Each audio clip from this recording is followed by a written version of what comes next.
Connaissez-vous le cycle de l'eau sur vos territoires? Aussi appelé petit cycle de l'eau, il est organisé par l'homme afin de vous donner accès à une eau potable de qualité pour les usages du quotidien. Grâce à lui, vous pouvez boire de l'eau du robinet, prendre votre douche ou encore vous brosser les dents. Mais alors d'où provient cette eau que vous utilisez chaque jour? Pour connaître les réponses à ces questions, suivez-moi. Sur Grand Paris Sud, l'eau du robinet est produite dans plusieurs usines de traitement, mais nous allons partir direction l'usine de production d'eau potable Philippe de la Clergerie à Corbeil-Essonnes. C'est ici où s'opère la première étape du cycle de l'eau sur votre territoire, la potabilisation. L'eau y est prélevée de la Seine pour devenir potable et est ainsi consommée, mais elle peut également être prélevée de la nappe phréatique de Champigny.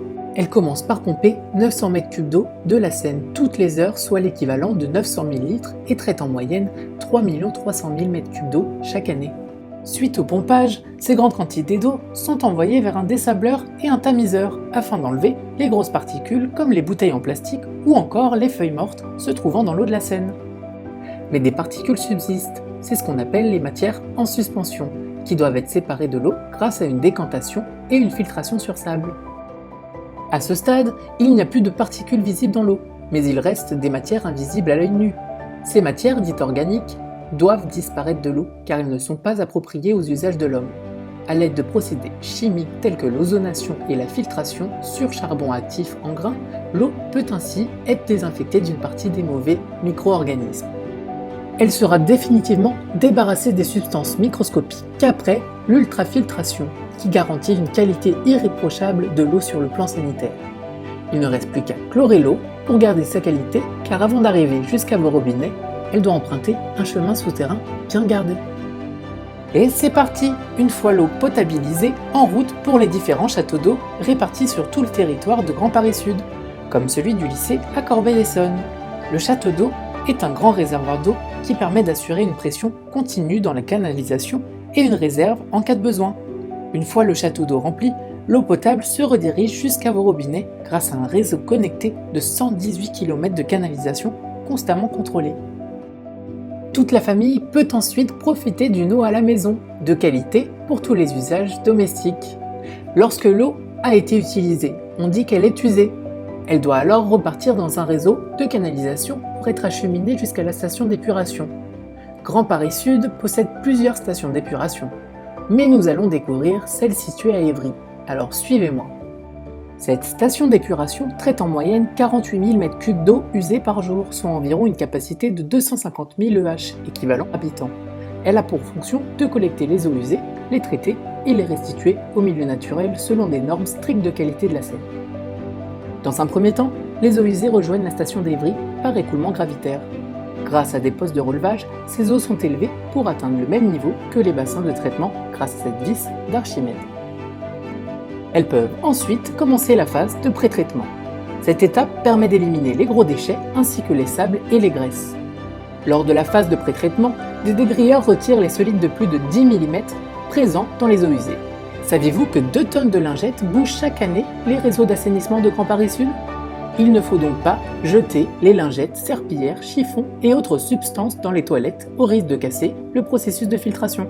Après le dégrillage, les huiles sont séparées des sables à l'aide d'un dessableur dégraisseur. Les sables tombent au fond du bassin et sont pompés tandis que les graisses sont raclées à la surface.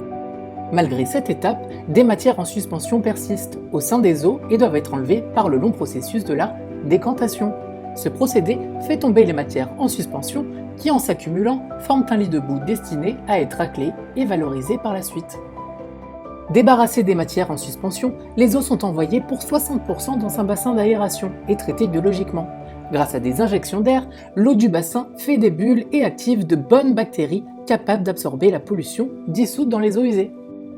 À la fin du parcours, les eaux se dirigent vers des clarificateurs qui, comme le décanteur, séparent les bouts de l'eau grâce à un système de décantation. Puis, les bouts sont récupérés et valorisés directement sur la station. L'autre partie, les 40% d'eau traitée sortie des décanteurs, est envoyée au traitement par membrane. Les bactéries assurent la dépollution des eaux et l'ultrafiltration sépare l'eau des boues. Grâce à une multitude de petites membranes filtrantes, l'eau est débarrassée des microparticules. La dépollution de l'eau est ainsi optimisée à son maximum afin de respecter les normes de qualité de la Seine.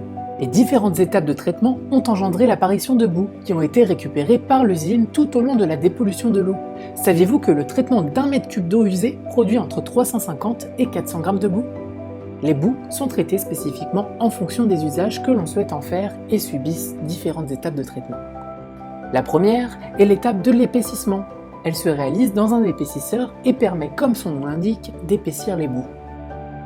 Puis, elles sont apportées dans un digesteur qui les chauffe et les digère. Grâce à la digestion, les bactéries présentes dans les boues dégradent et réduisent la matière organique. Cela limite ainsi leur fermentation et les nuisances olfactives. Après la digestion, les boues sont centrifugées pour être épaissies à 25%. En sortie des centrifugeuses, les boues sont envoyées soit en compostage, soit dans un sécheur qui évapore l'eau pour obtenir des boues séchées de siccité 90%.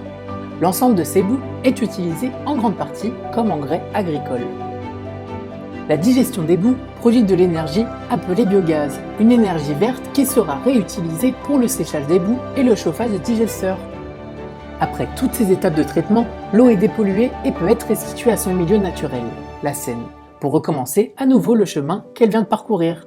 Maintenant que vous connaissez le cycle de l'eau de votre territoire, vous comprenez peut-être mieux l'importance de l'eau pour la nature et pour les humains. À mesure que le monde se développe, cette ressource devient rare et d'autant plus précieuse. Alors prenons-en soin.